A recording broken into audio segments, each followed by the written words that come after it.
Boa noite a todos. Grande prazer que a gente inicia mais um evento do GONE. Hoje é um webinar, é o Huron College Connection. Vai debater hoje um dos grandes assuntos importantes em oncologia, é o tratamento do paciente sintomático com câncer de próstata e risco cardiovascular com utilização de ADT nesses pacientes.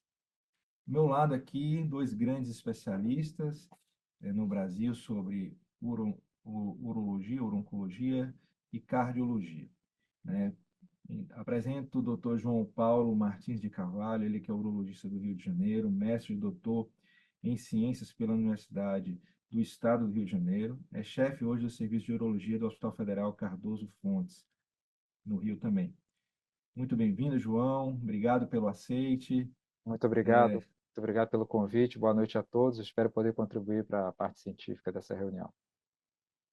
Convido também a doutora Patrícia Tavares Felipe Marcati, ela que é mineira, cardiologista pela Sociedade Brasileira de Cardiologia, é coordenadora da Cardio-Oncologia do Hospital Mater Dei, presidente do Departamento de Cardio-Oncologia da Sociedade Mineira de Cardiologia, também é vice-presidente do Grupo de Estudos da Cardio-Oncologia da Sociedade Brasileira de Cardiologia.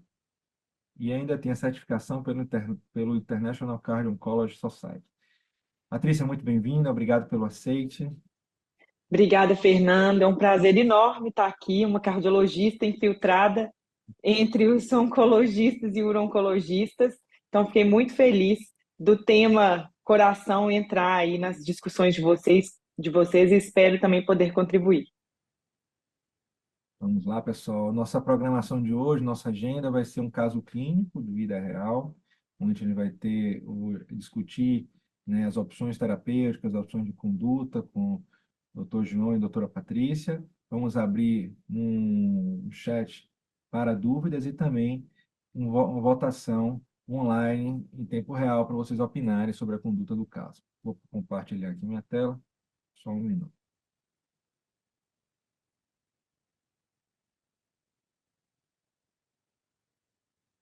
Vocês conseguem ver minha tela?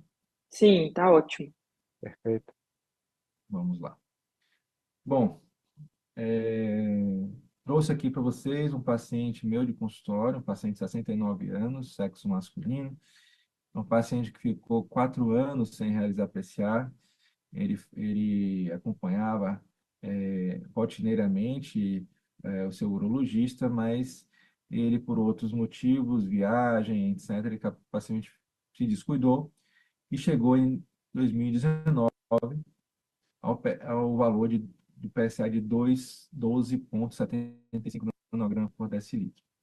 O urologista dele viu que ele tinha um toque retal com crescimento no lobo direito da próstata. Como sintoma, esse paciente apresentava redução no jato urinário, aumento na frequência e uma noctúria 4 vezes. Referia potência sexual diminuída, mas era satisfatória para ele. Como antecedente médico, ele tinha hipertensão, flutter, diabetes insulina independente e fazia uso de metformina, captopril, simvastatina, hidrocloro, amlodipina, diamicron, insulina, Celozoc e também Xarelto. Esse paciente, né, foi encaminhado para biópsia, mas antes de a gente falar da biópsia desse paciente, eu vou perguntar a doutor João, que é urologista de formação. João, quando você se depara com um caso desse, você imediatamente indica biópsia, e quais casos na sua rotina você solicita a biópsia de prontidão? Bem, o paciente com nódulo palpável, com PSA maior do que 10, estaria indicada a biópsia para esse paciente, na minha opinião, de imediato. O que a gente pode discutir com o paciente seria se a gente pode fazer uma ressonância pré-biópsia. Essa ressonância pré-biópsia já seria para você avaliar se tem extensão extraprostática, invasão de vesícula seminal, se há algum comprometimento extraprostático, e para você poder orientar a sua biópsia, seja ela por técnica de fusão ou por técnica cognitiva. O que acontece hoje, a gente está falando de um caso de 2019, né? Hoje a gente consegue com maior facilidade pedir uma ressonância nuclear magnética da próstata, seja ela convencional ou multiparamétrica, ajuda bastante a orientação da biópsia desse paciente. Porém, o que está standard, né, que você poderia fazer se fosse uma ressonância pós-primeira biópsia negativa, e você fazer uma ressonância para orientação da segunda biópsia. Com esse nódulo bem palpável, pelo que o colega fez o toque, conseguiu delimitar bem a lesão, estaria prescindido ou não você fazer essa ressonância pré-biópsia. Se o colega, durante o toque, achasse que tivesse alguma doença extraprostática, com próstata mais fixa, alguma coisa infiltrada, aí eu já faria uma ressonância logo para avaliar uma extensão, um comprometimento extraprostático. Mas isso, a gente está falando de pré-biópsia. Agora a gente já tem o resultado dessa biópsia, né? E mostrou se tratar de um adenocarcinoma de alto risco, né? Porque ele tem um SUP4, 90% ali. E aí esse paciente ainda poderia fazer uma ressonância pós-biópsia para orientar se vai fazer algum procedimento cirúrgico complementar ou não. João, deixa eu te fazer uma pergunta. Com esse PSA de 12,75, com um toque retal alterado, e viesse uma ressonância com PIRADS 2, difícil de você bater que seria um nódulo. Você aguardaria a biópsia ou você indicaria mesmo com essa ressonância vindo aparentemente negativa? Não, se você tem um nódulo palpável no exame do toque retal, com PSA de 12, você está indicado fazer uma biópsia. Mesmo que a ressonância viesse o PIRADS 2 ou viesse não significante, o ideal seria você fazer a biópsia da área suspeita e da região periférica, fazer uma biópsia guiada e, se possível, uma biópsia do tecido prostático teoricamente saudável. Eu não deixaria de indicar uma biópsia por conta de um PIRADS 2, se você tem um nódulo ao toque, não. Perfeito, perfeito. Vamos lá, esse paciente fez a ressonância, né? Como vocês podem ver, é uma doença volumosa, um localmente avançado, com possível invasão de cápsula, invasão até de reto também. Nesses casos, João, eu vou abrir aqui a pergunta para o público, né? Existem diversas possibilidades de estadiamento hoje previstos pelos mais diversos consensos e guidelines, né? Mas eu coloquei aqui como perguntas se, nesses momentos, a gente indica tomografias de tórax e abdômen, cintilografia óssea, tomografia mais ressonância do abdômen superior e pélvico, seguida de cintilografia, PET PSMA, raio-x de tórax, ultrassom de abdômen e cintilografia óssea. Pessoal, se possível, coloque na tela a enquete.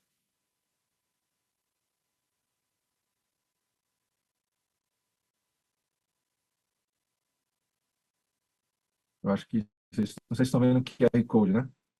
Esse QR Code, vocês podem é, clicar nele, ele vai abrir uma votação.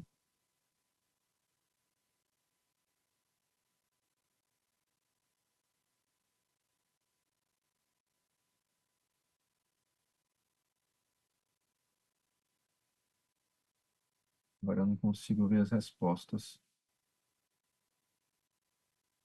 Eu acho que eles conseguem projetar a resposta, não?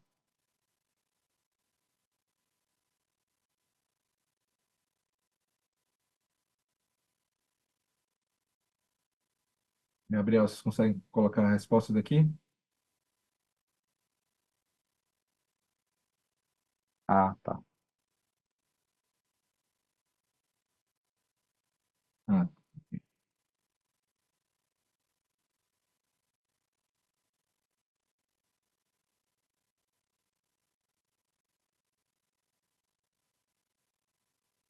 aqui.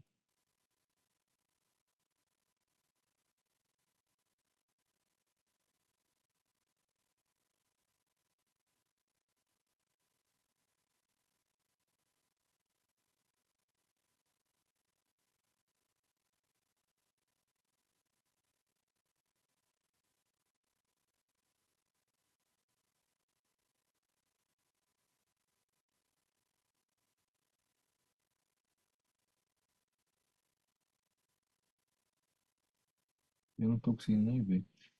E aí, já temos alguma resposta, pessoal? Podemos seguir?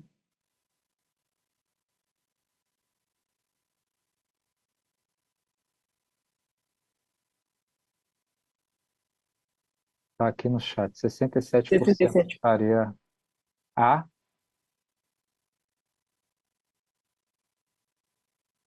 Tá no chat, Fernando. Ah, ok. O 67% ficou com a letra A, né? Solicitaria tomografia de tórax e abdômen, cintilografia óssea. 33% colocou com o PSMA. João, fala um pouquinho da tua prática, como é que você faria nesse paciente. É claro que a gente está falando de 2019, né? E como é que você enxerga nos diversos cenários que temos no Brasil também, as opções. Hoje a gente tem que fazer, basicamente, a depender do local que você está exercendo a sua atividade, você tem que oferecer para o paciente o que a gente tem disponível, né? A gente está falando de um paciente de alto risco, né? Ele é um ZUP 4, acho que 90% de uns fragmentos, mais de ZUP 3, se eu não me engano. Esse paciente ele pode seguir dois caminhos, para o estadiamento dele. A gente pode pensar em você fazer o PET-PSMA isolado, considerando ele um paciente de alto risco, e aí teve até na discussão da AUA agora, American Urological Association em San Antônio, se a custo-efetividade do PET-PSMA acaba sendo melhor do que você fazer 3 ou 4 exames sequenciais, né? Por quê? Se você tem a oportunidade de fazer o PET-PSMA no único exame, você pode, teoricamente, direcionar o tratamento desse paciente. Ao passo que, se você não tiver a opção, você pode fazer a tomografia.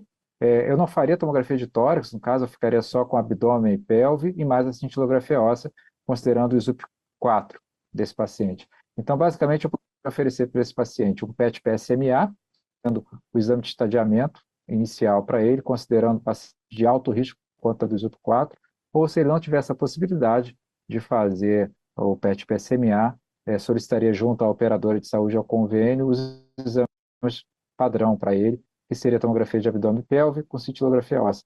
A ressonância, o que me interessa na ressonância, eu veria na ressonância da próstata. A doença é ressecável ou não. Para estadiamento, não mudaria, eu não acrescentaria uma ressonância de abdômen superior e pelve, não. Acompanharia o relator, no caso, o público, e faria, na minha opinião, hoje, eu faria uma primeira opção, um PET-PSMA para esse paciente, e posteriormente, se não fosse possível, a opção A mesmo, tomografia. Só excluiria a tomografia de tórax, eu deixaria só com o abdômen, pelve e a cintilografia óssea. Perfeito. Vamos seguir aqui adiante. Bom, esse paciente foi estadiado, cintilografia óssea dele veio normal, tomografia de abdômen também veio normal nesse momento. Então, o paciente não fez o PET-CMA na época, ele não teve condição, a gente seguiu apenas com os exames convencionais. E a próxima pergunta é: diante de um paciente com um volume local grande de doença, um PSA de 12,75, toque retal alterado, um paciente claramente de alto risco, um Gleason 8, 4+4, SUP 4, qual é o tratamento de escolha para esse paciente, né? Radioterapia, mais ADT, existe espaço para cirurgia, tratamento multimodal, né? Hoje se tem falado bastante. Tratamento neoadjuvante seguido de cirurgia, tratamento hormonal neoadjuvante seguido de radioterapia, ou partir já para um ADT mais um abiraterona, ou enzalutamida, né? Um inibidor do andrógeno de segunda geração. Vamos colocar novamente a tela de enquete, e aqui estou na guarda das respostas de vocês, a gente já segue na discussão. Faltou só a musiquinha, né? A gente está aqui voltando com... Musiquinha cai bem, né? Para tirar o sono, preguiça do pessoal.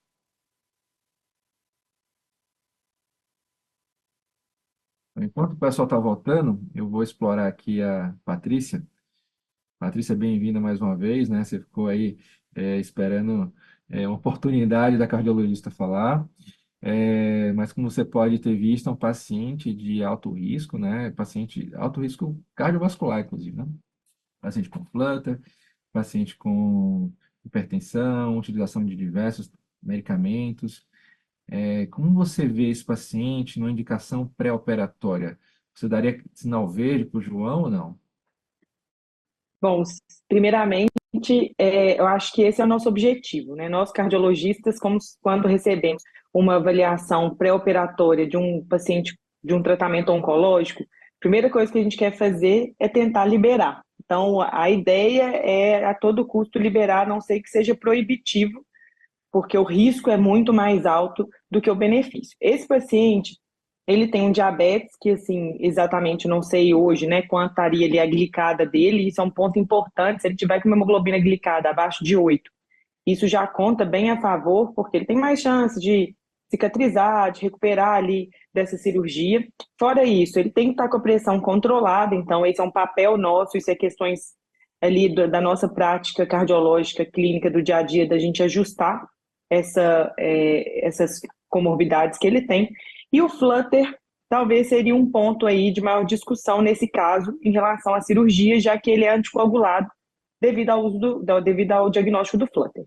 O flutter, no caso dele, o Chades-Vasque, que é o que indicou a anticoagulação e é o que prediz, a calculadora de risco que prediz o risco de eventos cardioembólicos, e por isso ele é anticoagulado, não é muito alto. Ele tem um Chades-Vasque de 3, ele ganha ponto em idade, que ele tem mais de 65 anos, ganha ponto em ser diabético e hipertenso, então ele teria um Chades-Vasque de 3.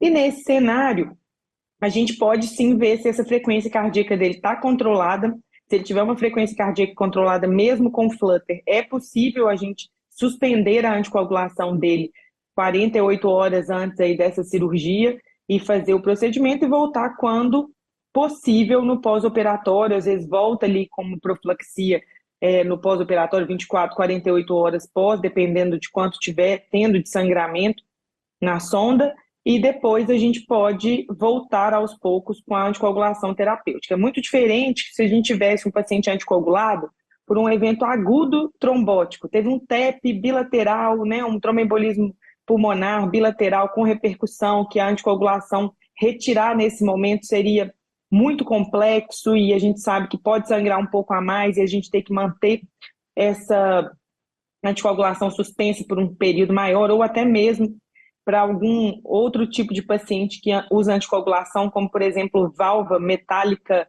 mitral, que é o grande pânico do cardiologista de tirar um anticoagulante, porque sangra. Esse paciente, se ele sangrar e tiver que tirar um anticoagulante, ele tem muito risco de trombosar a válvula e necessidade de, às vezes, fazer uma cirurgia de emergência, de troca valvar, o que seria muito complexo e quase proibitivo aí para ele, e isso a gente colocaria na balança para discussão com os médicos que estariam aí indicando a cirurgia para ele. Então, nesse caso específico, eu não vejo um contexto proibitivo. Talvez precisaria de um período ali para a gente compensar esse paciente, tanto da parte clínica, aí, eu acho também para conversar com esse paciente para uma otimização dele de exercício, a parte respiratória e tudo mais, para ele melhor para essa cirurgia, mas não contraindicaria, deixaria vocês atuarem aí da melhor forma que acharem para esse paciente, visto o estadiamento dele. João, você percebeu que a Patrícia passou a bola para você agora, né? Você tem É, agora dois pesos na sua mão. Você tem a comorbidade dele e você tem o status oncológico dele. Como é que você é, vê o tratamento desse paciente? é uma das poucas horas em que eu estava torcendo para cardiologista contraindicar a cirurgia, né? Porque até eu queria chamar a atenção, em nenhum momento a gente falou sobre o MC do paciente, mas volta a cintilografia óssea dele, só que interessante, Já. se tiver como voltar. Olha só como é que ele é um paciente, o osso dele está todo para o lado, olha, tá vendo que o braço não está colado no corpo, o arco costal está bem afastado, a bacia está aberta, esse paciente deve ter um MC elevadíssimo. Mas, Tem mesmo. né? Isso ninguém comenta. Isso a Globo não mostra, mas aí pode passar para Biotipo Patrícia. clássico, né, do câncer de Clássico. cólon, baixinho, gordinho.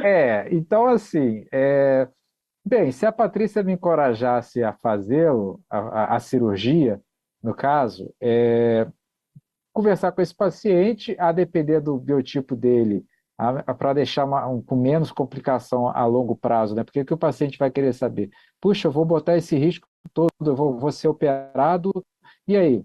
Qual é a minha chance de impotência? Qual é a minha chance de incontinência? Quanto de doença vai ficar? Qual a probabilidade de acontecer algo?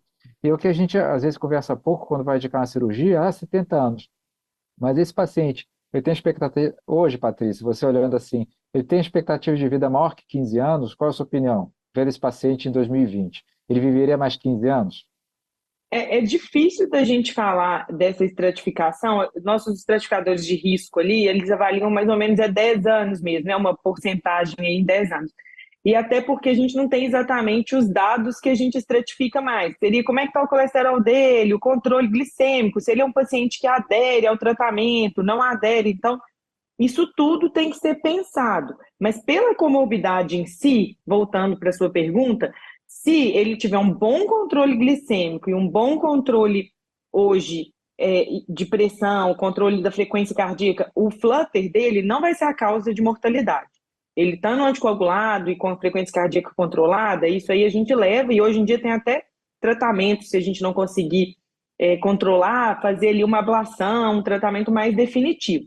Então, isso não seria o risco maior. O que seria mesmo esses fatores de risco dele, né? Se ele está bem controlado, ele já teria provavelmente indicação de usar ele estava com simvastatina aí, usar uma estatina de mais alta potência. Simvastatina não estabiliza placa de gordura, então a gente pensando, inferindo aí, talvez até nas tomografias a gente consegue ver de achado subclínico, já uma teromatose aórtica importante, uma teromatose coronário, que já nos passa uma informação subclínica que esse paciente já tem doença aterosclerótica instalada, a gente teria que ter um perfil aí de ser mais rigoroso na meta do colesterol, da glicose, da pressão, e hoje a gente evoluiu muito nesses tratamentos. Então, eu não acho que é um paciente que, se bem tratado, morreria. Isso eu estou falando, claro, sem ter os dados, né?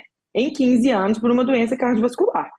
Já que a gente tem condições de tratar. É muito diferente se a gente pegasse um paciente aqui com um AVC já, ou que já tivesse tido um infarto, ou que já tem um pé amputado por uma questão diabética, né? Ou já é dialítico porque teve uma disfunção renal grave por diabetes. Então, assim, por mais que ele tenha as comorbidades, hoje ele não tem características trazidas aqui como um quadro muito ruim ou com lesão de órgão-alvo pelos controles inadequados das doenças de base. Bem, posto isso à mesa, né, as duas propostas que eu daria para esse paciente seriam uma prostatectomia radical por via robô assistida, se ele concordasse com isso, que deixaria um nível menor de sequela para ele. A gente tem pergunta aqui depois, Fernando, eu acho que pode. Ah, você está Hum. respondendo, né? Eu queria saber se a Não. gente jogaria É, para. Tá vendo? a gente abre. A gente É. estou vendo aqui, daqui a pouco a Aham. gente abre. E depois a gente abre. E Tá? a proposta para ele inicialmente seria uma prostatectomia, se ele concordasse com a possibilidade, né, e a possibilidade de complicações que poderia ser disfunção erétil e incontinência urinária para ele por conta da anatomia dele, uma prostatectomia radical com nefrectomia estendida por via robótica seria o ideal para esse paciente. É, Se houvesse alguma contraindicação para o procedimento cirúrgico, eu pensaria numa hormonioterapia durante 2 anos com radioterapia pélvica, para ele eu não faria radioterapia da próstata pélvica por conta do SUP4 dele. E se ele tivesse que ser compensado cardiologicamente para poder ser operado, eu deixaria ele com uma hormonioterapia, no caso um bloqueio hormonal, até a compensação cardiológica dele, seriam as opções. E aí tem uma. Pô, Fernando, você quer falar ou eu falo? Pergunta solta no chat aqui. Se você quiser, pode falar. Henrique Amadei, creio que seja o Henrique Amadei que fez especialização lá no nosso hospital. Num cenário de paciente cardiopata e demais comorbidades, assim como a população geriátrica, uma proposta de enzalutamida associada à dutasterida seria cogitável? Eu, eu queria entender essa pergunta aqui. Eu creio que ele está propondo fazer um embarque sem bloqueio, seria isso? E uma diminuição do volume prostático com a dutasterida. Eu vou dar a minha opinião. O Fernando é oncologista, quer falar, Fernando, sobre esse caso específico ou não, sobre essa proposta? Olha, acho que eu concordo com você, João. Acho que ele quer trazer aqui o cenário de embarque aqui. O embarque, para quem não conhece, é um estudo com pacientes com alto risco, com câncer de próstata, recidivados após tratamento definitivo, de cirurgia ou radioterapia, ou conjunto dos dois, e paciente que vem com elevação do PSA no doubling time curto, tá? E sem evidência de doença nos exames convencionais. Vale dizer que no embarque você não tinha o PET PSMA. Se for esse o cenário, eu acho que a enzalutamida isoladamente, ela foi comparativamente igual à utilização de enzalutamida mais ADT, mas hoje a gente reserva, eu particularmente no meu caso, não sei você, João, reservo hoje naqueles pacientes que querem manter a atividade sexual, né? Então, que a gente não vai ter a castração com a utilização do ADT, aí usaria a enzalutamida isoladamente. A gente tem uma facilidade porque a aprovação da exalutamida isolada está saindo em bula, né? Saiu agora, esse mês de julho. Acho que início de mês de junho ou julho, agora não estou certo, houve a publicação na atualização da bula e você poderia utilizar, né? Eu acho, a exalutamida. Mas esse caso específico, Henrique, eu não sei se eu entraria com a exalutamida isolada, não, por ser um ZUP4 e teria que conversar melhor com esse paciente, tá? E a associação da dutasterida, eu não vejo muita utilidade para dutasterida associada neste caso, tá? Não sei se de repente a Patrícia acha que a Enza, no caso, vai ser menos cardiotóxica do que uma APA ou de uma darolutamida. Qual a sua opinião? Apesar, vamos considerar que pudesse utilizar qualquer antiandrogênico, no caso. Você acha que um bloqueio com DAR, um bloqueio com APA ou AB seria a mesma coisa que a ENZA? Não, então, nesse caso específico, que esse paciente já tem um flutter, isso faz diferença, assim. A indicação, mais uma vez, é sempre do urologista, o oncologista, né? E não nossa, mas a gente está aqui para colocar as cartas na mesa. Então, em relação a essas cartas, o que eu acho é que é o seguinte, em relação à biraterona, a biraterona, quando comparada com a enzalutamida, claro que eu estou falando de estudos que foram extraídos da uro-oncologia, não foram estudos desenhados para responder qual é mais seguro do ponto de vista cardiovascular, mas a biraterona ela tem mais risco de aumento de pressão, de descontrole pressórico, mais risco de AVC. Então, a gente está falando de um paciente que já tem um risco de AVC e, inclusive, tem associação com maior risco de fibrilação atrial. Esse paciente já tem fibrilação atrial. Mas fato é que pode ser mais difícil da gente controlar a fibrilação atrial desse paciente. Então, se pudesse escolher, se para vocês não faz diferença em relação à eficácia de terapia, se pudesse escolher a enzalutamida nesse cenário, seria o melhor pela que a gente tem hoje na luz do conhecimento científico atual, tá? Agora, em relação, só voltando a um ponto ali, você falou da radioterapia, então, se caso esse paciente não fosse para cirurgia, ele ia fazer um 2 tratamento. anos, eu faria 2 anos de bloqueio para ele, associado à radioterapia pélvica, por conta do, é, por conta do ISUP-4 que ele apresenta. E aí, qual que é o grande ponto da radioterapia? Às vezes a gente fica naquela sensação que a rádio é isenta de risco no cenário de sangramento, né? Eu já tive muitos casos de pacientes que tiveram retite grave, com sangramento grave, principalmente 1 ano ou algum tempo aí pós-radioterapia. E esse paciente que é anticoagulado cronicamente, também deve se pensar. A gente pode trocar um problema, que é fazer a cirurgia no peso ali do risco-benefício de operá-lo, de trocar um problema agora, que é a cirurgia, para um problema futuro de efeitos adversos actínicos. Claro que os dois, né, são imprevisíveis, mas também tem que colocar isso nas balanças aí de definição quando avaliados. Perfeito, pessoal. Eu só, Desculpa, só, João. a radioterapia melhorou bastante em relação à radioterapia que a gente fazia 20 anos atrás, né? Ainda assim tem, mas eu não tenho o laudo do volume prostático, né? Então, quando a próstata é muito grande, acaba que o campo da radiação tem que ser maior. E alguns locais até pedem para quando o paciente não vai ser submetido a radical de próstata, fazer uma ressecção transuretral da próstata para diminuir esse volume prostático, para que a dosagem da radioterapia seja mais localizada na próstata e dissemine menos energia para a bexiga e para o reto. A gente não tem um radioterapeuta, né? Mas a gente discute geralmente sobre isso. Quando a glândula é muito volumosa, tenta fazer uma RTU pré-radioterapia para diminuir o volume da glândula. Perfeito, João. Era isso que eu ia comentar Perfeito. agora também. Ah, desculpa, É, Fernando, perdoa. Não, não, era exatamente isso. Quando esses pacientes têm uma glândula volumosa, o radioterapeuta, o radiooncologista, ele me solicita, às vezes, que eu faça 6 meses de hormônio pré-tratamento. Bom, e falando em hormônio pré-tratamento, se vocês terem noção, quem ganhou aqui deu empate, né? Foi radioterapia mais ADT e neoadjuvância com hormonioterapia seguida de radioterapia. Eu acho que pelo volume que foi visto na ressonância, né? Eu acabei não colocando o volume escrito, mas foi uns 70 gramas de próstata ali. Realmente os rádios, nesse momento, eles ligam desesperados. Fernando, vai ter muita toxicidade, É, vamos tentar diminuir isso aí. E eu acabo fazendo, eu já vou fazer hormônio para esse paciente mesmo, eu faço entre 18 e 24 meses de hormonioterapia. Eu já inicio antes da rádio, o hormônio para ajudar. Mas vamos seguir, pessoal, na nossa programação de hoje, né? Vamos falar, esse caso foi um tiragosto, digamos assim, para quem a gente vai falar agora, né? João, a palavra é sua, você vai falar como escolhe o tratamento de um paciente sintomático com câncer de próstata. Vou interromper meu compartilhamento e a tela é toda sua.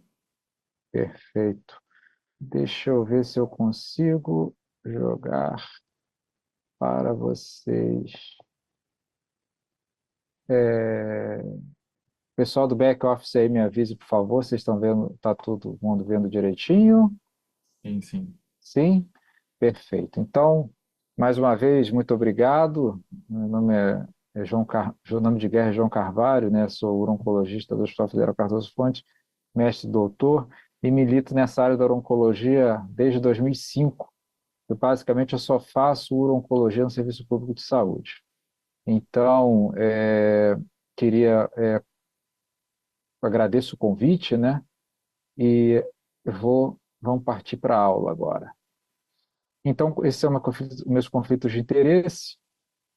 E o que a gente discute agora, toda hora, é o câncer de próstata, né? O câncer de próstata, que é o câncer que mais afeta a população masculina no nosso país, não só no Brasil, como no mundo.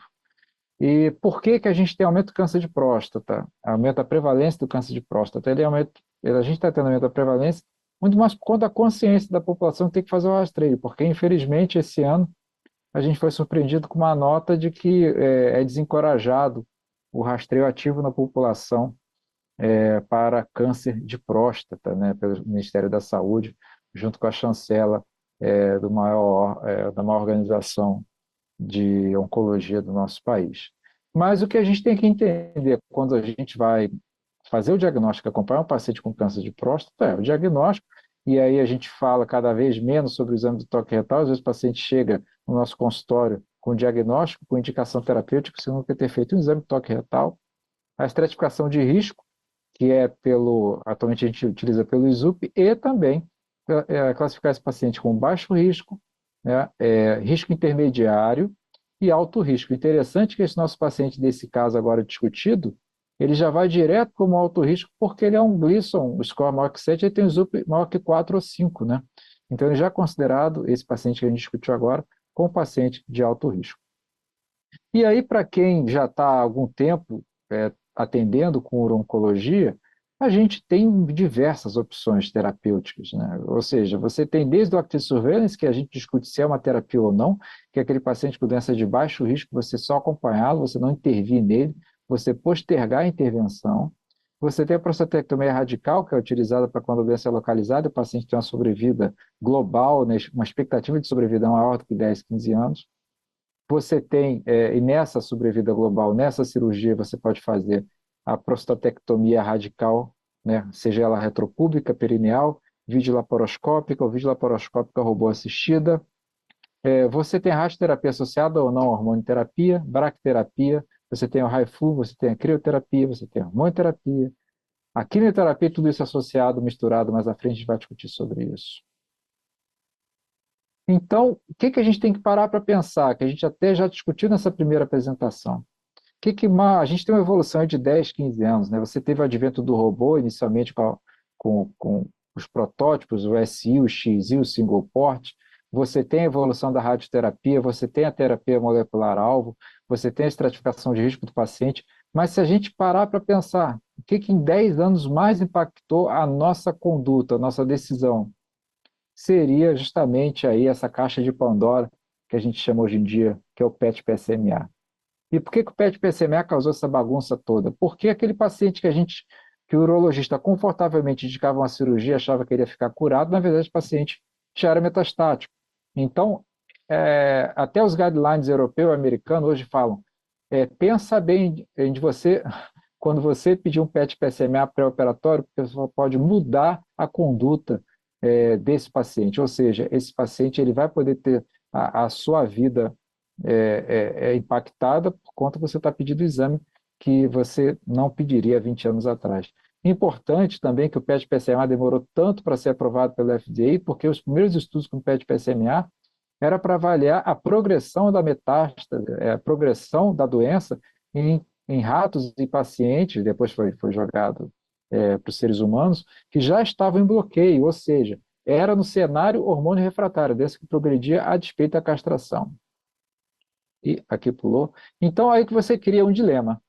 Se você faz o diagnóstico mais precoce da doença metastática, ou seja, aquele paciente já está, você fez o diagnóstico mais antecipadamente ainda, ou seja, você deixa de indicar uma cirurgia porque ele já é metastático. Então, esse paciente que antes tinha uma doença localizada, receberia um tratamento para a doença localizada, correto? Como eu falei, seria submetido a uma radioterapia, a uma radicaldipose quando ele faz a ectomia estendida. Agora, esse paciente ele tem uma doença metastática, ou seja, as nossas programações de 2 anos de hormonioterapia, a gente vai ter que passar para 2, 3, 4 anos associada a não intermitência hormonal. E aquela pergunta, quanto tempo esse paciente vai ficar efetivamente em bloqueio hormonal? Essa pergunta a gente não tem, essa resposta a gente não tem. Qualquer tratamento que você vai oferecer para o paciente, seja esse tratamento para doença localizada, seja para doença sistêmica, você quer aumentar o quê? A sobrevida global do paciente, você quer que ele viva mais, e a sobrevida livre de progressão. Ou seja, que esse paciente fique curado da doença ou fique com a sua doença estabilizada e viva mais. Manter a qualidade de vida do paciente, que o seu tratamento não seja tóxico, poucos efeitos colaterais, que seja administrado facilmente, que tenha uma adesão, que seja barato. Isso seria o tratamento ideal, porque na verdade a gente sabe que é muito difícil você ter um tratamento que consiga oferecer tudo isso ao mesmo tempo, fora a toxicidade financeira do tratamento de longo prazo que a gente tem que oferecer ao paciente. E quando a gente fala de tratamento no paciente sintomático, nós temos que pensar que ainda é o bloqueio hormonal. Ou seja, nós temos que oferecer a esse paciente que se baixe os níveis de testosterona, quando eu estou dizendo do sintomático, ou seja, quando eu estou dizendo do paciente metastático, não tem mais uma doença localizada. Então, a gente tem que pensar que esse paciente vai ficar longo prazo em bloqueio. E aí está a discussão que a gente pode ter com a Patrícia. Nós sabemos que os pacientes que ficam longo tempo de bloqueio aumenta a chance de fenômeno tromboembólico, correto? E risco de acidente cardiovascular, acidente isquêmico. E a partir de 2020, o próprio FDA, isso é um print de tela da American Neurological Association, onde você tem que avisar o paciente que o agonista aumenta a chance a longo prazo de fenômeno tromboembólico e fenômeno insuficiência cardiovascular ou cardiorrelatado. E aí, importante que eu vou discutir mais à frente, a opção do antagonista. E o que a gente tem que falar, né? O paciente diagnosticado com câncer de próstata, até 17%, 16,7%, vai morrer de outras causas que não o câncer, onde se destaca dessas causas, principalmente a causa cardiovascular. Então, é importante, e aí está novamente o print da própria tela do FDA, a atualização que os agonistas GNRH, os agonistas que a gente usa LHRH, aumentam a chance de desenvolvimento de risco de diabetes e alguns fenômenos cardiovasculares. Então, isso já sai dos guidelines, e a gente teve essa publicação em 2014, o risco cardiovascular associado ao liberador GNRH a longo prazo. E aí esse estudo, publicado por quem é urologista conhece muito, Lawrence Klotz, mostrou que talvez o antagonista seja mais seguro para esse paciente do nosso perfil apresentado no primeiro caso clínico. Perfeito? E agora uma coisa que principalmente os urologistas e talvez os oncologistas possam deixar passar um pouco, o que é flare? Ou seja, no início do tratamento do paciente com doença loco-regional ou metastática, existe um fenômeno de hiperestimulação da metástase. Por quê? Quando você oferece o agonista LHRH no início do tratamento, você tem um aumento transitório da testosterona. E o que isso causa? O que isso pode surgir na parte clínica do paciente? Então, até 10% desse aumento transitório, desses pacientes apresentam esse aumento transitório da testosterona, pode se manifestar como piora da dor óssea.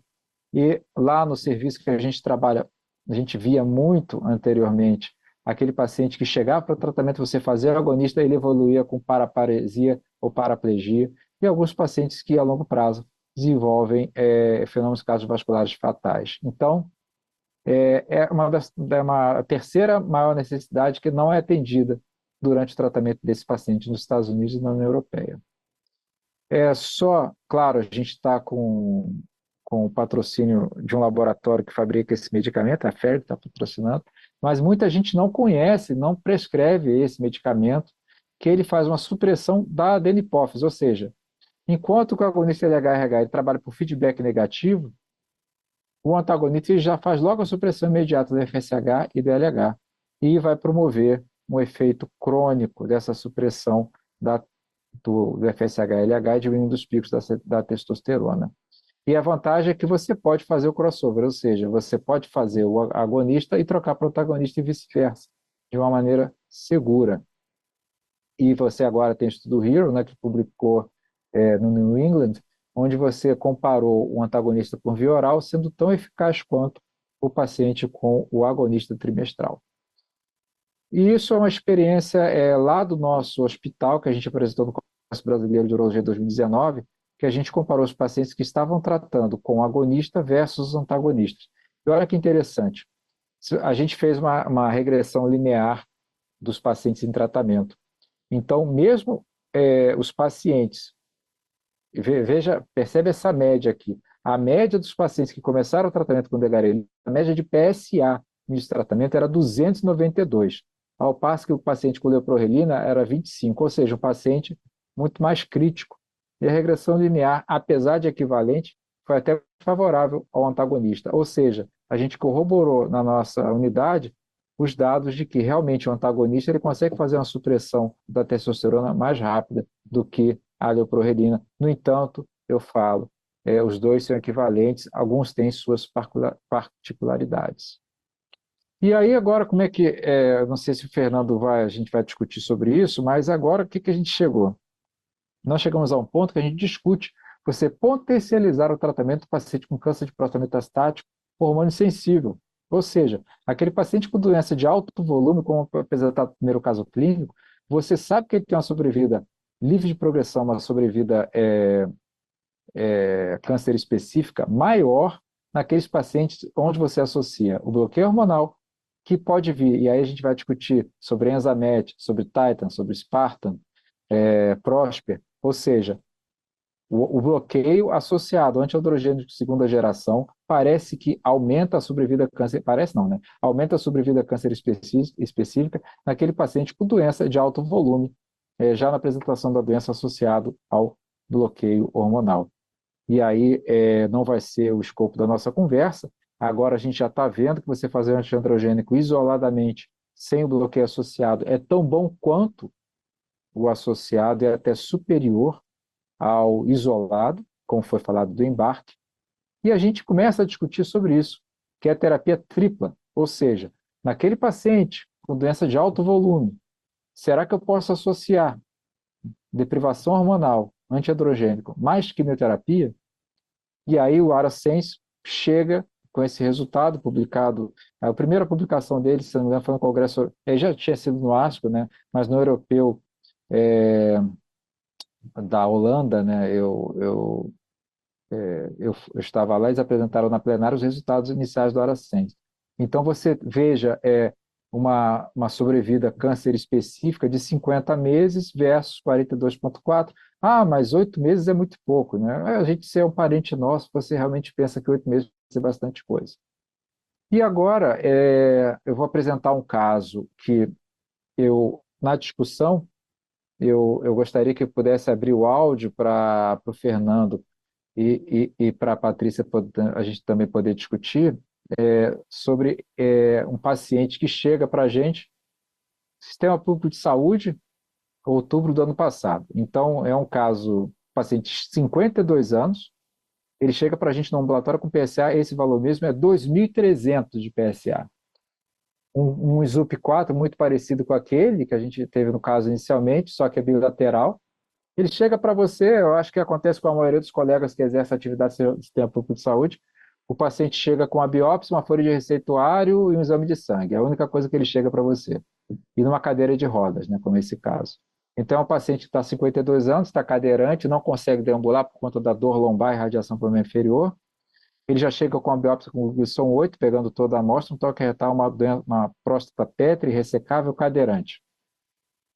E aí, Fernando, eu não sei se você exerce a sua atividade clínica apenas na rede privada ou na rede pública também. Mas eu te pergunto, esse paciente, quais exames você faria para complementar o estadiamento dele? Ou você ainda complementa algum tipo de estadiamento para esse paciente? Você inicia algum tipo de tratamento para esse paciente que está cadeirante antes de completar o estadiamento? Porque, por exemplo, ele pode estar vindo do interior da Bahia para você, ou ele pode estar no Recife, no interior. E aí ele vai com você agora, vai voltar dali a 3 meses. Você ainda acha que tem espaço para o antiandrogênico vintage, né? No caso, uma bicalofenina, indo da proterona, até completar o estadiamento, indo para o extremo, né? Se você está na rede privada, você está no seu consultório, esse paciente com 52 anos, com esse fragmento, que a gente tem esse bloco de parafina, a gente faz algum teste genético para ele, já pensando lá na frente o que pode ser feito de tratamento complementar? Você faria um teste somático ou um teste germinativo? E, Patrícia, o paciente desse, ele está autorizado a oferecer qualquer tipo de tratamento, sem me preocupar com uma trombose venosa profunda ou um TEP, pensando na massa tumoral que ele tem? Qual a opinião de vocês? Bom, vamos lá. É um paciente muito provavelmente metastático, PSA de 2.300, né? Uma doença volumosa, bilateral, 100% da amostra comprometida, né? Acho que hoje, João, a gente vive duas realidades completamente diferentes, o SUS e o privado.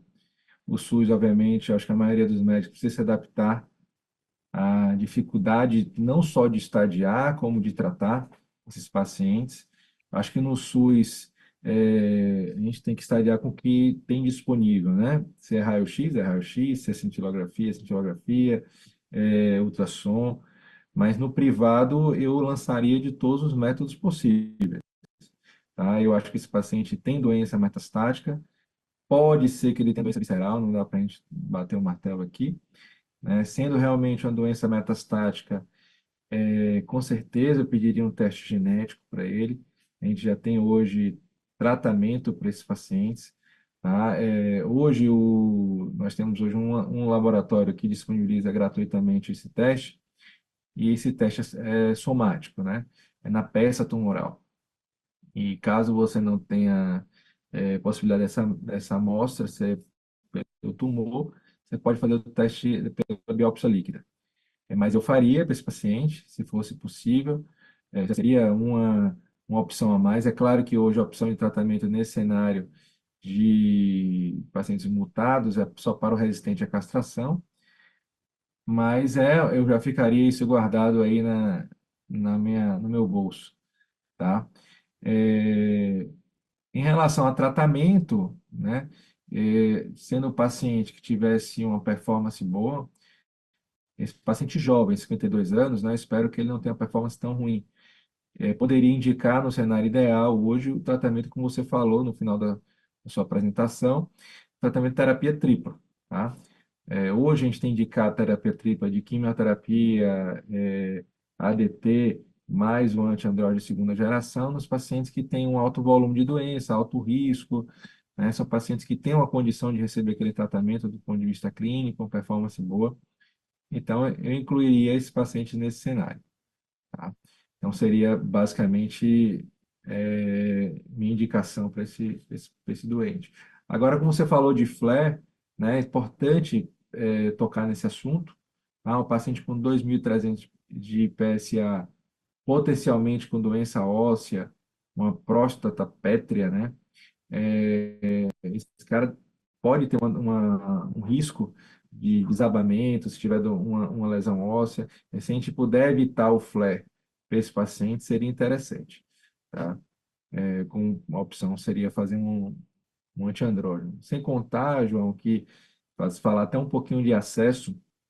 Hoje, alguns convênios, levando até por privado, têm uma dificuldade de aprovar o tratamento oral, né? A bicalutamida, por exemplo, para a gente fazer o antagonismo ao ADT, ao agonista imediato, né? Então, hoje, você fazer um antagonista, você evita a necessidade de pedir um tratamento oral também para a maioria dos planos, e evitaria essa burocracia. Bom, falei demais, eu passo para a Patrícia. E aí, Patrícia, a bola está com você. Bom, como o Dr. João já colocou, um paciente com uma carga de doença elevada, um paciente que já vem cadeirante, né? Então, um status performance já um pouco mais reduzido aí pela própria doença em si. A gente sabe que o paciente oncológico ele já tem por si um risco a mais de eventos trombóticos, e se ele tem alguma limitação, como nesse caso, ele está cadeirante pela condição, ele aumenta ainda mais o risco de eventos trombóticos. O que tem de benefício aí só nessa história é que, de fato, ele tem 52 anos, mas que, para o meu modo de ver, um paciente com 52 anos já com essa doença, nessa agressividade que já abriu o quadro, isso mostra um pior prognóstico do ponto de vista oncológico, que no meu modo de ver como cardio-oncologista, trabalhei há mais de 10 anos no setor oncológico, diretamente com paciente oncológico diariamente, a melhor estratégia que vocês determinarem, nós vamos ter que correr atrás de ajustar. Se é um paciente que realmente está muito limitado, fica assentado na cadeira de roda mais do que 2/3 do dia, ali a gente poderia avaliar, através de um estudo que a gente tem dentro da oncologia, que é uma profilaxia com anticoagulante. E aí seria uma dose profilática, mas não por uma terapia específica que ele iria tomar, mas mais pelo risco trombótico que a gente poderia analisar. Isso poderia ser uma possibilidade. A gente faz um score, que é o score de Corana, e se ele tiver o score maior ou igual a 2, isso poderia ser analisado aí no caso dele.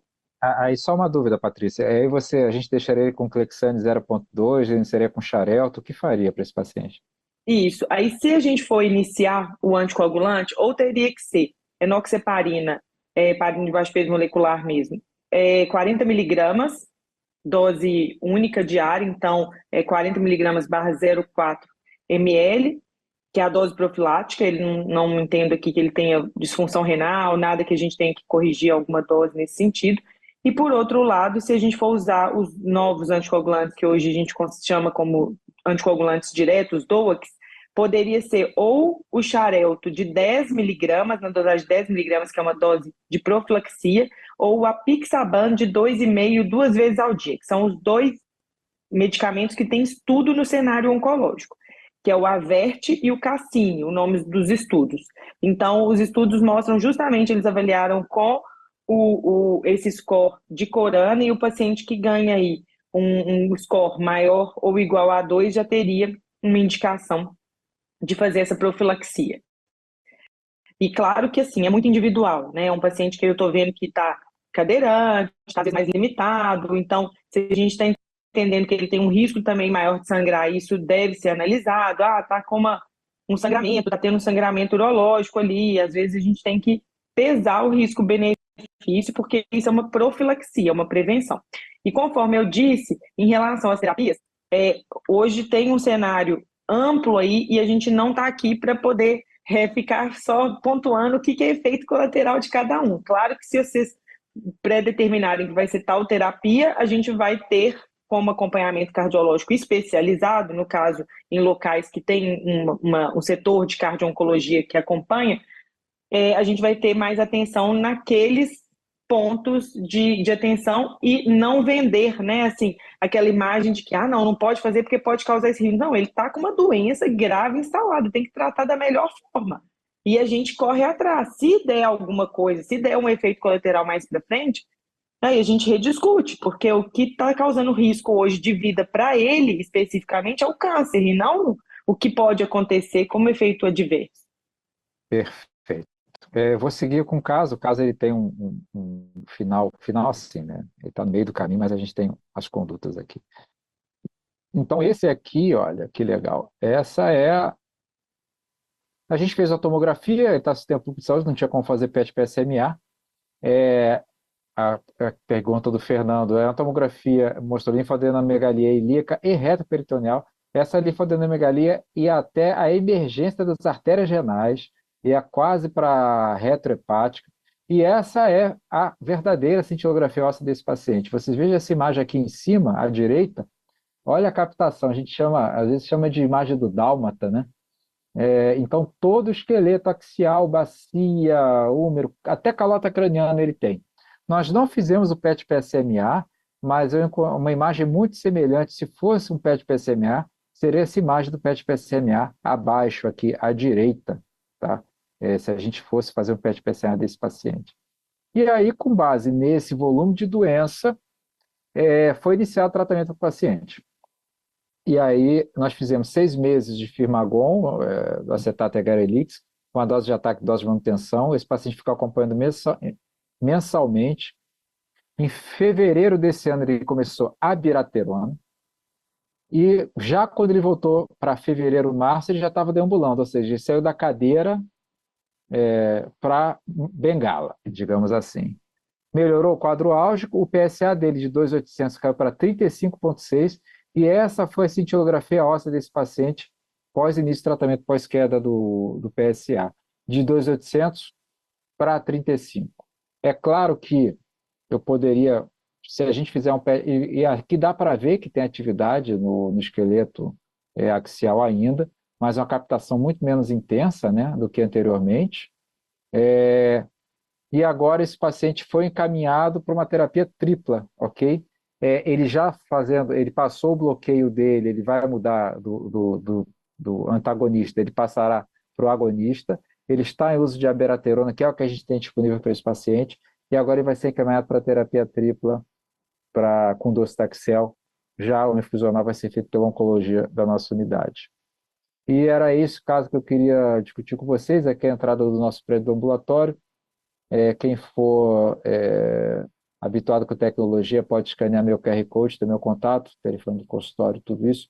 Agradeço demais o convite e estou aberto para discussões. Perfeito?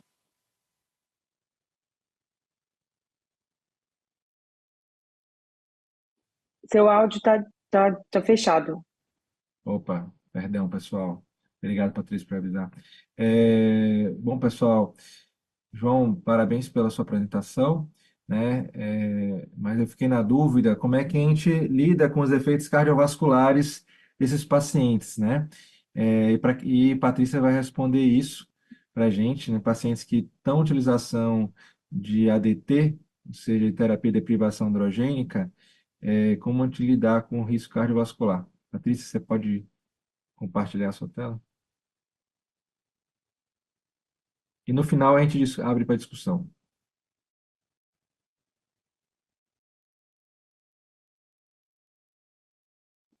A tela foi compartilhada? Vocês conseguem me ouvir? Estou ouvindo bem. E a tela está conseguindo ser vista aí? Está um pouco desconfigurada aqui. Agora foi. Foi?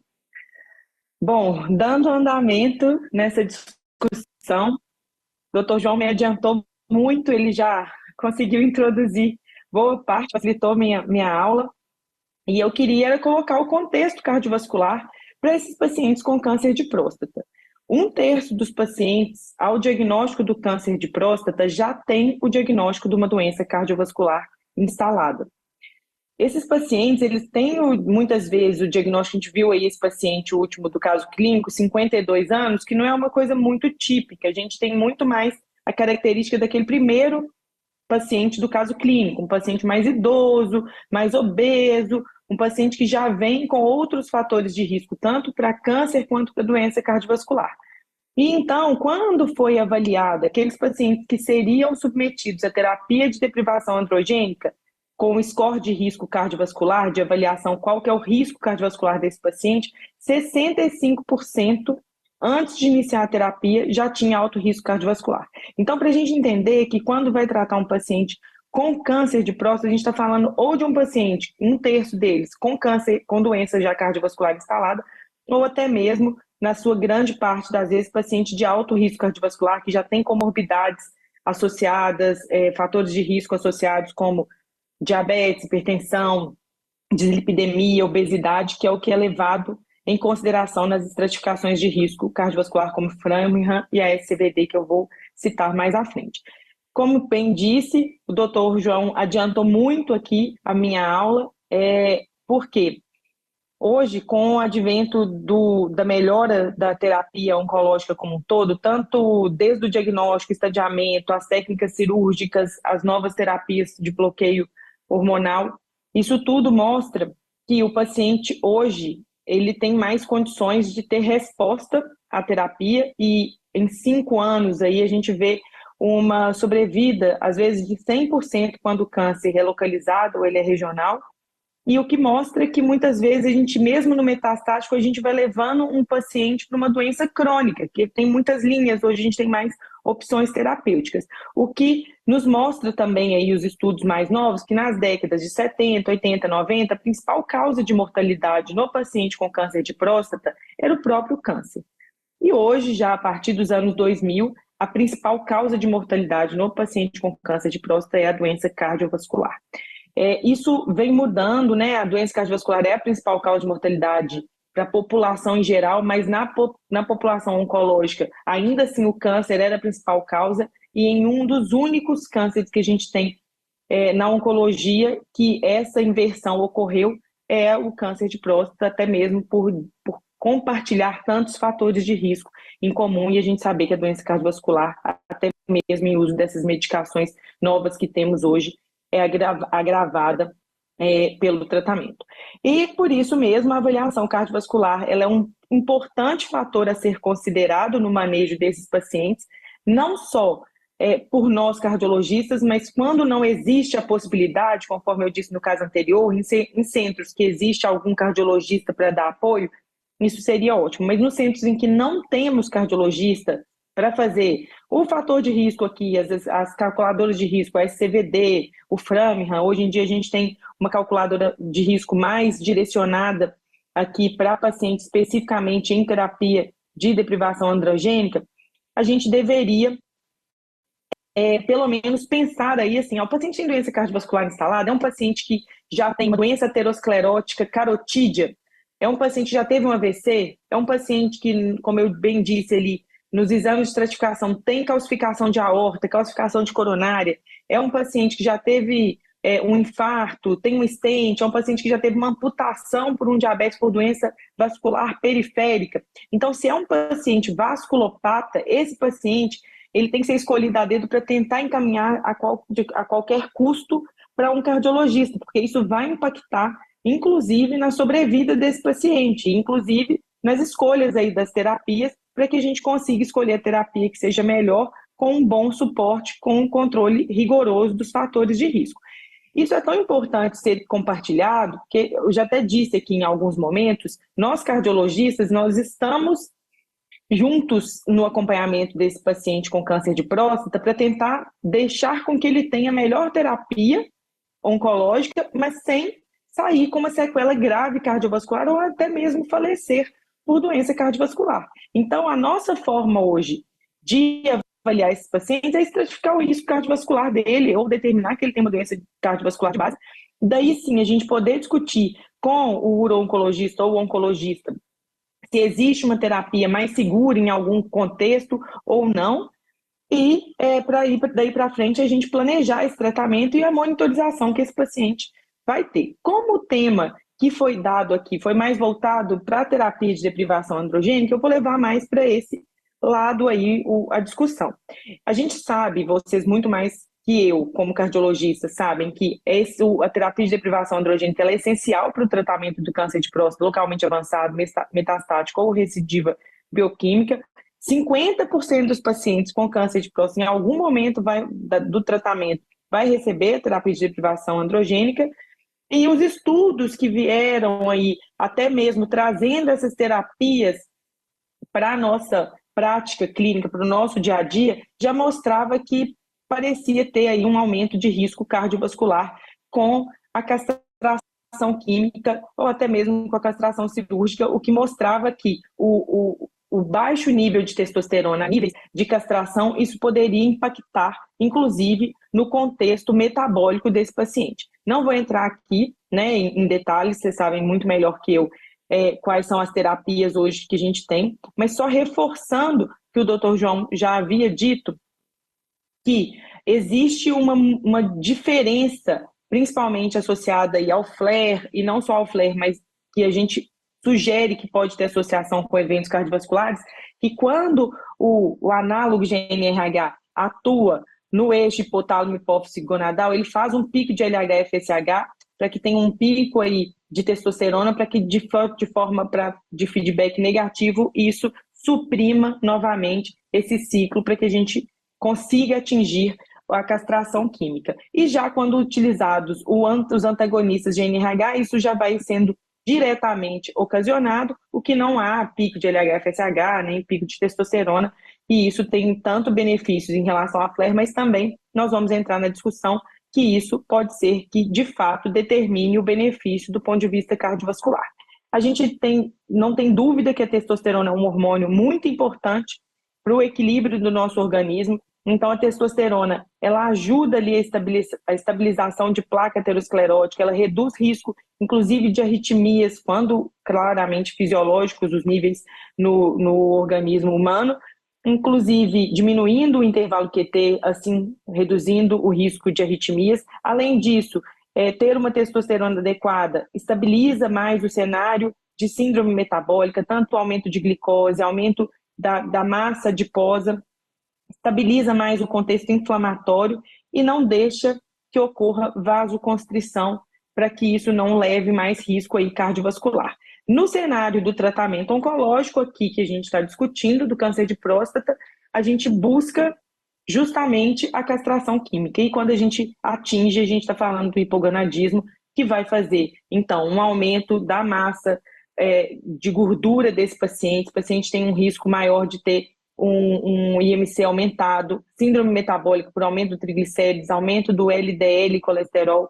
Além disso, uma redução ali da sensibilidade insulínica, o que mostra uma resistência insulínica, um aumento da hemoglobina glicada, gerando uma síndrome metabólica, assim, aumentando a produção de marcadores inflamatórios, levando a uma disfunção vascular endotelial, redução da reserva de fluxo coronariano e aumentando o risco de instabilidade de placa aterosclerótica, principalmente para aqueles pacientes que já têm doença cardiovascular pré-definida antes do início da terapia, e aumentando o risco, então, de infarto e AVC. Além disso, para agregar nesse cenário, a gente sabe que o hipogonadismo aumenta o risco de depressão nos pacientes, sarcopenia, uma redução da tolerância do exercício físico, uma osteopenia, uma fragilidade maior para fraturas, o que retroalimenta esse risco cardiovascular, que o paciente não consegue fazer exercício físico, tem desânimo para poder fazer as atividades do dia a dia.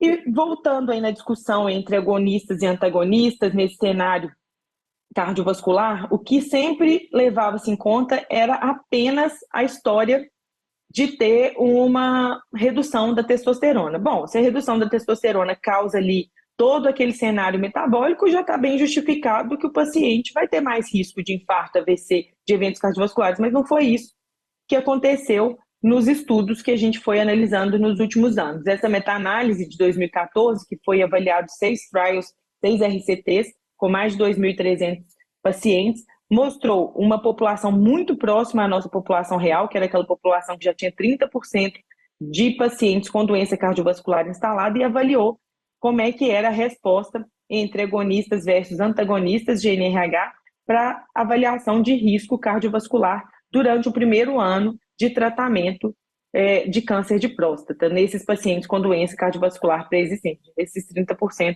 da população que estava em tratamento. E o que mostrou que foi muito chamativo de resultado foi uma redução de 56% de risco de eventos cardiovasculares no grupo que fez o uso do antagonista de NRH versus o paciente que usou o agonista, mostrando aí uma possível relação de que o antagonista seria mais seguro. Claro que quando a gente fala desses estudos, a gente tem que entender que esses estudos todos que foram analisados, eles têm limitações. Muitos deles eram justamente estudos que eram para avaliar a eficácia de agonistas versus antagonistas nos estudos iniciais. Além disso, as análises foram análises pós-hoc, não foram estudos que tinham como endpoint primário a avaliação de risco cardiovascular entre essas duas classes.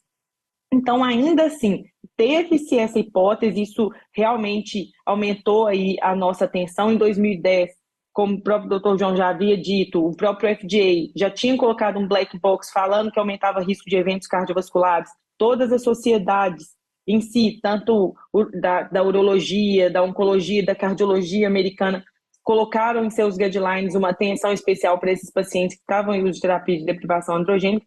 Então, isso começou a ter uma atenção especial, e aqui eu volto para aquele mecanismo de ação. O que a gente tem hoje é que o paciente que já tem uma placa de ateroma instalada, aquele paciente que já tem a doença cardiovascular instalada, ele tem placa de aterosclerose. E essa placa de aterosclerose, ela pode ser uma placa calcificada, que está ali quietinha, mas ela pode ser uma placa instável, e é essa que nos preocupa. É essa placa que está instável é que gera mais risco de romper, de expor seu conteúdo lipídico e aí sim fazer um evento agudo, uma trombose sobre placa, que é tão temido na nossa área da cardiologia. E por que isso aí instabiliza? Qual que é o mecanismo? Os linfócitos que ali atuam dentro da placa de ateroma, dentro desse pool lipídico que ocorre dentro da placa de ateroma, eles têm receptores de NRH. E quando ocorre o pico de LH-FSH, ocorre também uma hiperestimulação dessa cadeia toda, desses linfócitos, desses macrófagos, o que faz com que fique esse microambiente inflamatório, ele fique mais vulnerável, suscetível a uma ruptura, gerando assim essa instabilidade da placa e aumentando o risco de eventos trombóticos ou aterotrombóticos. Então, eu reforcei essa questão porque os estudos todos que foram analisados, essa meta-análise que foi avaliado nesse primeiro ano de segmento, os eventos eles acontecem justamente nos 6 primeiros anos e algumas vezes até nos 12 primeiros meses aí. Então, não fazia sentido ser apenas pela questão da baixa da testosterona, da castração química. Teria que ter alguma outra coisa para justificar. E o estudo HERO, que foi aí publicado em 2020, ele teve o cuidado de colocar como desfecho primário a avaliação de eficácia do tratamento, como o próprio João disse, que foi um estudo adequado aí para o contexto de vocês, de indicação da terapia, mas, por outro lado, mostrou que isso é um efeito de classe. Isso, provavelmente, esse contexto de eventos adversos cardiovasculares tem a ver com o efeito de classe. Porque quando eles avaliaram como desfechos secundários, desfechos de segurança, eles avaliaram quantos eventos cardiovasculares, a porcentagem de evento cardiovascular que esses pacientes tiveram. Na população que já tinha doença cardiovascular instalada, a diferença foi gritante, 17,8% no grupo análogo GNRH ocorreu versus 3,6% no paciente que estava em uso de antagonista GNRH. E isso também, mesmo nos pacientes que não tinham doença cardiovascular instaladas, já foi maior, quase o dobro aqui. Porém, a gente vê que o grupo de maior risco independente é aquele paciente que já tem uma doença cardiovascular instalada. E o que reforça essa hipótese nossa de ter uma associação com o pico de LH-FSH, porque, veja bem, essas curvas, elas já começam a se separar de eventos dos MACEs, né, que a gente fala que são os eventos cardiovasculares maiores, desde o início do tratamento. Aqui são em semanas, desde as primeiras semanas, já começam a se separar as curvas, mostrando que eventos cardiovasculares, desde o início, têm uma maior incidência. E nosso grande desafio, então, dentro da cardiologia, era entender melhor esse cenário e falar, será que esse tratamento realmente ele é isso mesmo? Ou será que é um viés aí da análise desses estudos que a gente vem de observacionais e, enfim, de análise pós-hoc? E, na verdade, foi, então, feito um estudo que começou em 2016, o estudo chama PRONOUNCE. Esse estudo foi muito bem desenhado, foi desenhado por oncologistas, urologistas, cardiologistas, num cenário de paciente com câncer de próstata.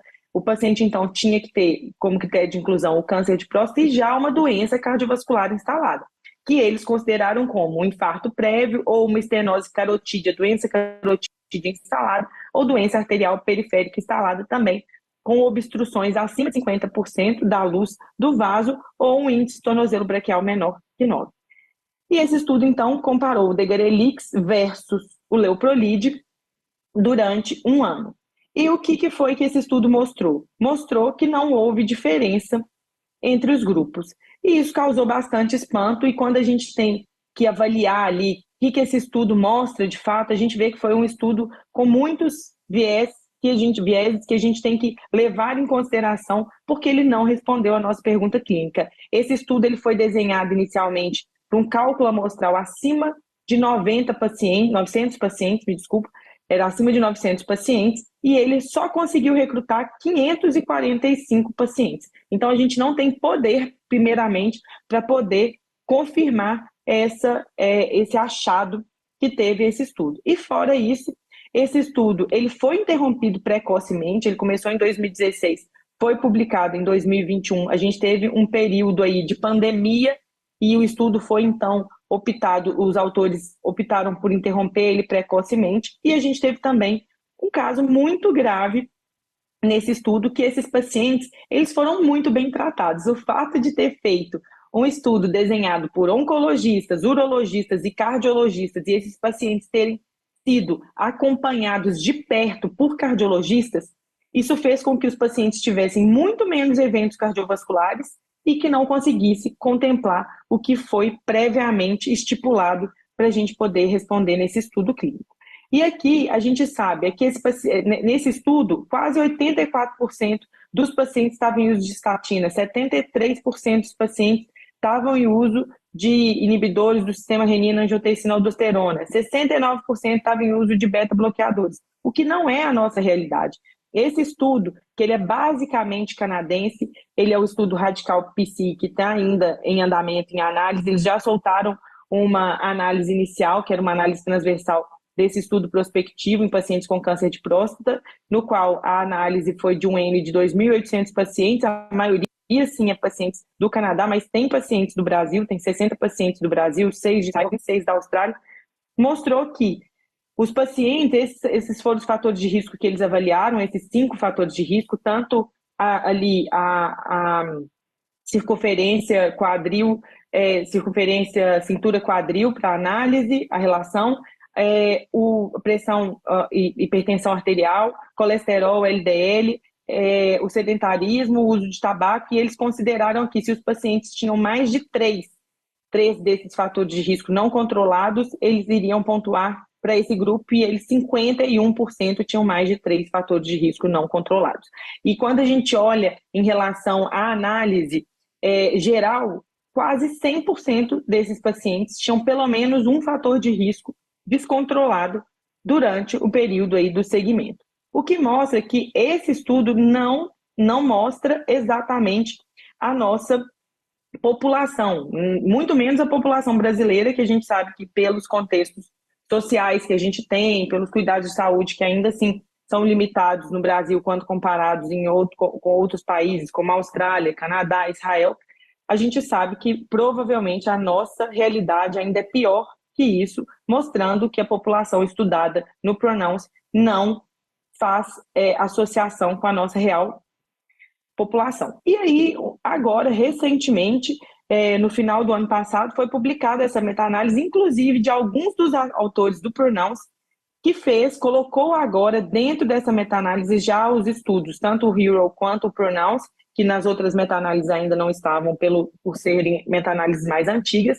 E o que ele percebeu nesse estudo? A ideia do estudo era avaliar infarto, AVC e todas as causas de mortalidade nesses pacientes. E percebeu-se que os MACEs, ou seja, os eventos cardiovasculares maiores, eles foram menores em 43% no grupo antagonista quando comparado com o grupo agonista. E em relação à mortalidade por todas as causas, aqui a gente vê que o intervalo de confiança passa aí pelo número 1, e ele não foi significativo, mas mostrando aí, extrapolando um pouco, uma tendência de ter mais benefício para antagonista. Fato é que ainda hoje a gente não tem a resposta dessa pergunta. E, baseado no que a gente tem na literatura médica, esses guidelines hoje eles são produzidos e colocam aqui. Esse é um guideline europeu que nós, na prática clínica, enquanto cardiologistas, seguimos de forma diária, prática e no nosso dia a dia. Ele coloca que deve ser considerado o uso de antagonistas de NRH no caso dos pacientes que já têm aí sintomas de doença coronariana prévia, para que vai fazer a terapia de deprivação androgênica. Ficou um 2A nível de evidência, um nível B, mas classe 2A, que pode ser sim utilizado e já está embasado em alguns guidelines. Além disso, eu gostei aqui queria colocar essa foto justamente para vocês terem aí isso, né? Para a gente ver, como foi no primeiro caso, a gente estava conversando, o paciente vai usar uma terapia com, enfim,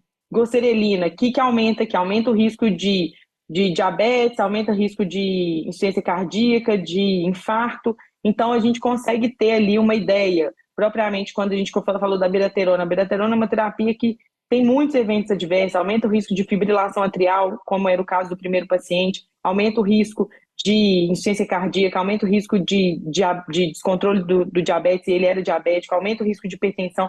Então, a biraterona não era uma boa opção para esse paciente, era muito melhor ir para uma darolutamida ou para até mesmo uma enzalutamida, a gente controlar mais a hipertensão desse paciente, do que expor esse paciente à biraterona. Então, esse gráfico, essa tabela, eu acho que ficou muito boa, visivelmente, para a gente poder utilizar de forma prática na segurança cardiovascular. E baseado nisso, e também em cima do que o Pronounce mostrou para a gente, que se a gente, quanto cardiologistas e clínicos, a gente fizer o nosso dever de casa direitinho, ou seja, controlar muito bem os fatores de risco que esse paciente tem do ponto de vista cardiovascular, ou seja, controlar bem pressão, colesterol, glicose, orientá-lo a fazer exercício físico, provavelmente a gente vai ter menos desfechos cardiovasculares, vai levar uma condição muito melhor para esses pacientes. E aí existe aqui o ABCDE do paciente com câncer de próstata que a gente propaga, que é justamente aqueles pacientes que já têm indicação de usar uma aspirina, para manter o uso, né? O paciente já teve um infarto, às vezes chega, descobre que está com câncer, larga tudo, fala, agora só vou tratar meu câncer, não quero saber se eu já tive infarto,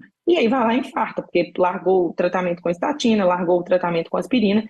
Então, a conscientização desse paciente que deve manter os tratamentos, os controles cardiológicos é muito importante, manter o uso das terapias que são importantes é muito significativo para o prognóstico desse paciente, controle da pressão, controle do colesterol, cessação do tabagismo, uma alimentação adequada com bom controle glicêmico e, principalmente, orientar exercício físico. Nós, cardiologistas, a gente vê muito que a opinião de vocês que tratam o câncer do paciente é a opinião mais importante. Se vocês falam que é importante fazer exercício, eles vão entender e vão fazer exercício físico. Se a gente fala, eles entendem, mas muitas vezes não leva aí, porque quem é a pessoa que acompanha, que está no dia a dia, que vê esse paciente muitas vezes mensalmente ou até em intervalos mais curtos, são vocês.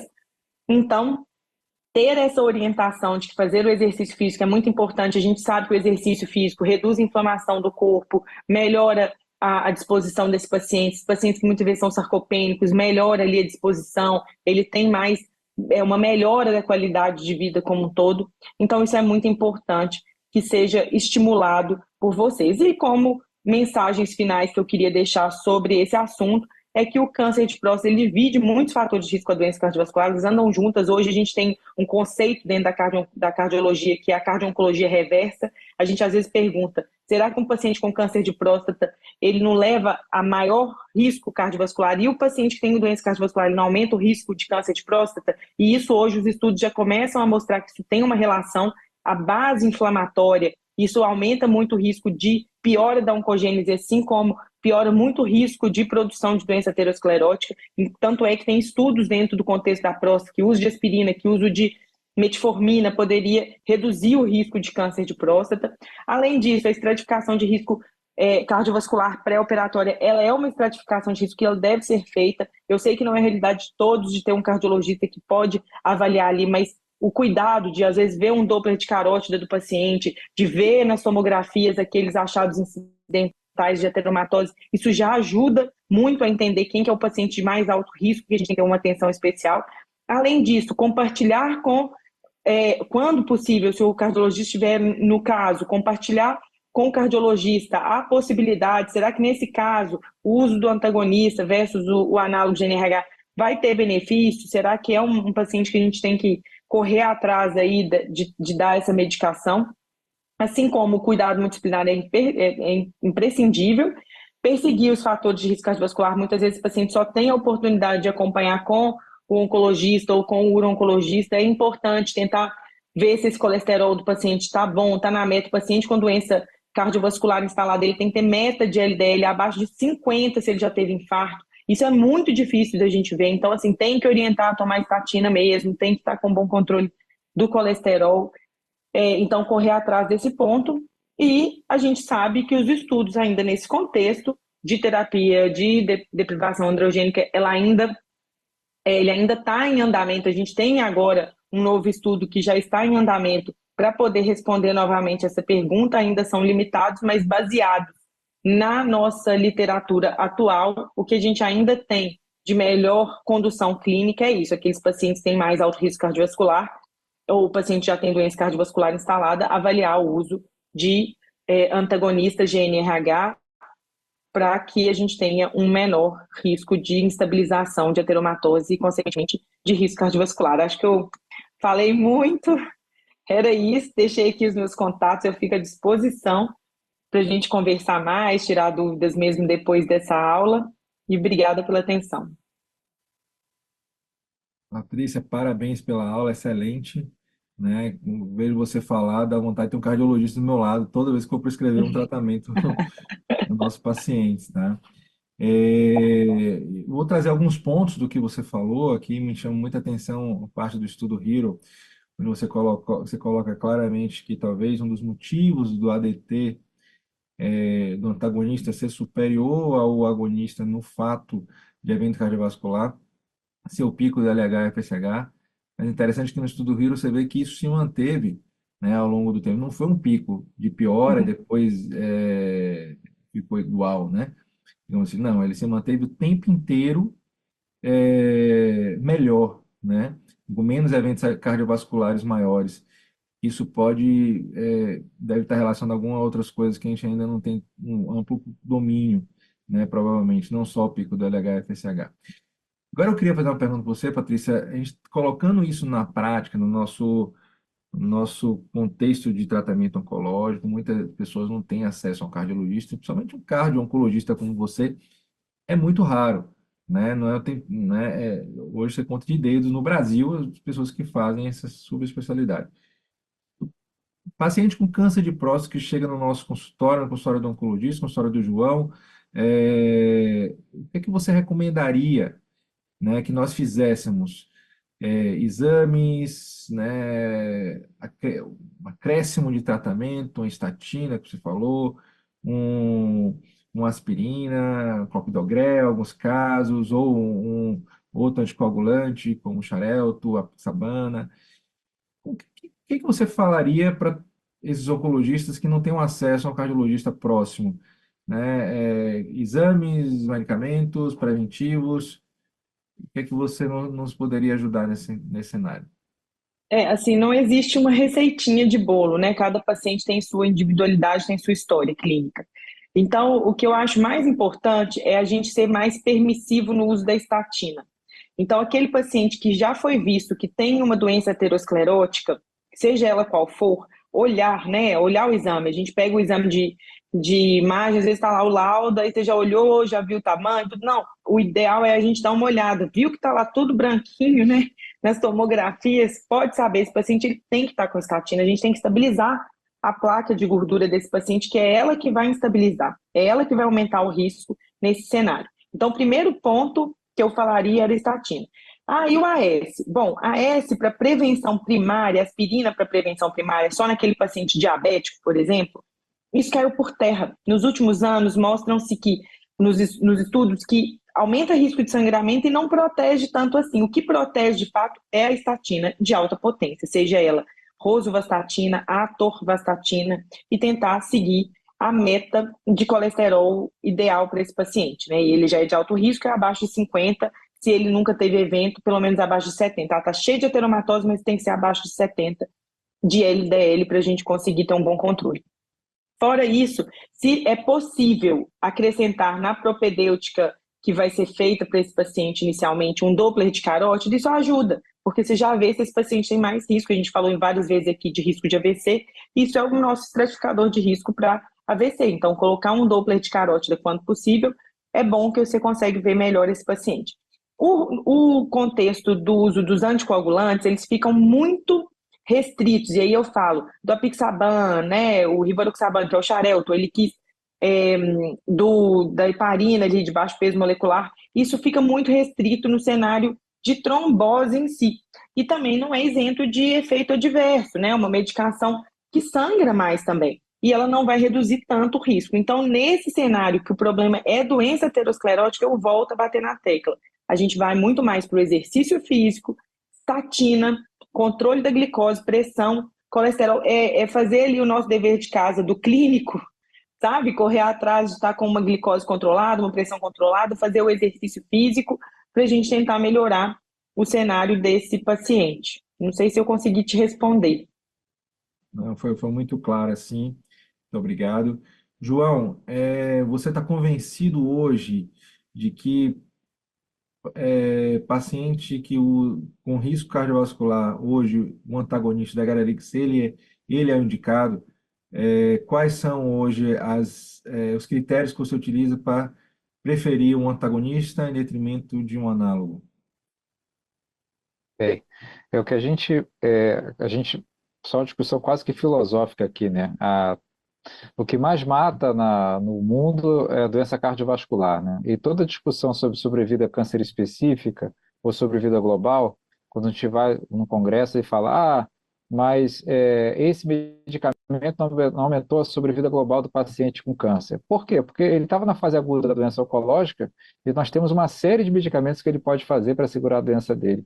E aí ele morre, mas ele optou do quê? Provavelmente quando ele saiu da fase aguda ele voltou a ter os riscos cardiovasculares que não mudou, o paciente ele não muda o padrão de vida dele, ou seja, se ele era sedentário, continua sendo sedentário, se ele era obeso, continua sendo obeso, se ele era tabagista etilista e se tinha doença cardiovascular não era corretamente tratado. Voltando à pergunta inicial, quando que eu utilizo o antagonista hoje na nossa prática clínica, lá na unidade e na clínica privada? Como foi dito, paciente com 2, 3 stents, paciente que não pode suspender a anticoagulação, paciente cardiopata, ciência cardíaca, uma coisa que a gente fala pouco, é o único medicamento em bula que a gente não precisa de suspender a anticoagulação para administração, ainda é o Degarelix, né? O Acetato Degarelix, o Firmagon, ele é um dos poucos medicamentos injetáveis para câncer de próstata que a gente não precisa suspender a anticoagulação. Os outros todos é recomendado suspender a anticoagulação. Então, aquele paciente cardiopata grave, que chega já com alguma insuficiência cardíaca descompensada no nosso ambulatório e na clínica privada, e eu peço, quando eu referencio para o oncologista ou no nosso serviço, a gente inicia o antagonista. A outra opção é aquele paciente com doença de muito alto volume, que eu preciso de uma supressão rápida da testosterona, eu não posso correr o risco nenhum de que esse paciente tenha uma meta oculta ou que faça o flare, ele faz o antagonista pelo menos durante 6 meses.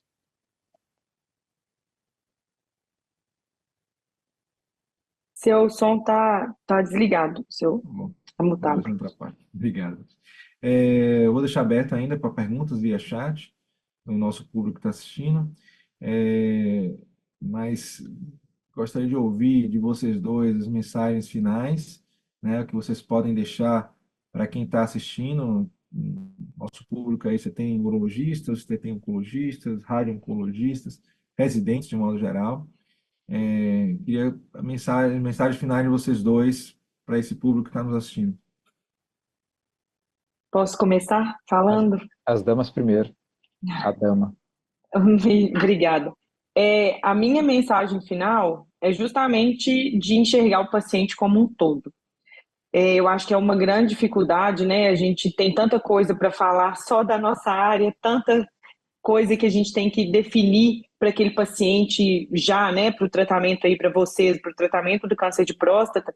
Então, ter que tocar ali num outro assunto, ir para uma área que não é bem a área de atuação atual, isso eu sei que sai um pouco, né, da zona de conforto. Então, se eu pudesse deixar uma mensagem final tente enxergar o paciente como um todo e, principalmente, assim, oriente ele a fazer exercício físico.